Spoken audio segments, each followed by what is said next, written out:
Remember, language hasn't evolved at all for 50,000 years since humans left Africa. A small group left Africa, spread all over the world, and we're all basically identical. If you take an infant from an Amazonian tribe that hasn't had other human contact for 20,000 years and bring it up in Baltimore, it'll speak straight Baltimore English, end up here studying physics, and conversely. So there doesn't seem to be, there are individual differences among humans, but there don't seem to be any significant or almost detectable group differences. So nothing's happened for about 50,000 years. And if you go back about 50,000 years before that, there isn't really any evidence that there was language.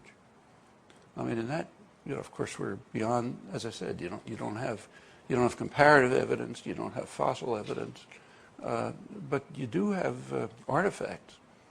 And in fact, there was a big kind of creative explosion that took place somewhere in that window, let's say maybe 35,000 years ago. A sudden explosion of symbolic representation, complex social structures, observations, apparent observations of astronomical events, all kinds of things just suddenly happened. In general, it's usually assumed, we don't have direct evidence, that this must have been connected with the sudden emergence of language. And notice that it's very sudden in evolutionary times. Now, you can double or triple the numbers. It's still a flick of an eyelash in evolutionary time. So somewhere in a very small window, something happened, and then nothing happened afterwards. That part we're pretty sure of. Well, what would have happened? Whatever happened, unless there's some mechanism that biology hasn't discovered yet, whatever happened would be some rewiring of the brain, some mutation that caused a rewiring of the brain. And that rewiring of the brain would have given this mechanism, this computational mechanism that allows these things to happen. But a rewiring of the brain, a mutation takes place in an individual, not in a group. Okay, that's obvious. So this happened to somebody, some person in some small hunter-gatherer group underwent this change. That person had the capacity to do what we all do internally, but without the externalization, because there was nobody to talk to. So there's no reason to think it was externalized at all. Just that whatever is going on in our heads that is pre-linguistic, that we get bits and pieces of it when we think about, that would have been available for one person.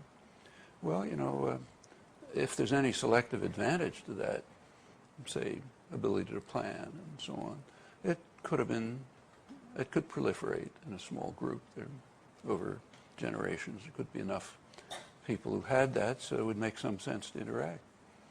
But then at that point you would get externalization. But externalization is a very tough process.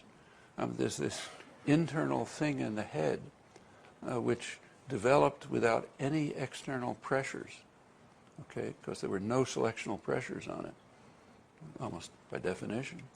So it's kind of like a snowflake, something that just develops because that's the way nature works. You have this thing in the head, you have a sensory motor system which has been around for hundreds of thousands of years and has nothing to do with it, and you have to match them up. That's a complicated process. And in fact, that's where practically, as far as we know, that's where almost all the complexity of language is. When you learn a language, that's what you learn.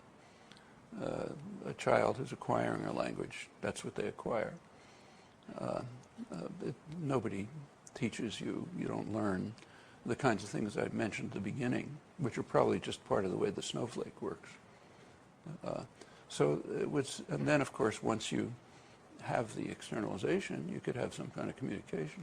So, even from the minimal evolutionary speculation, and of course it's all speculation, it looks like a plausible scenario. It incidentally has looked that way to some of the leading evolutionary biologists too. It's hard to think of an alternative, in fact. So yeah, it does kind of sound intuitive that People ought to be communicating all the time. What else do they need language for? But like a lot of obvious things, when you look at it, it just doesn't seem to be true.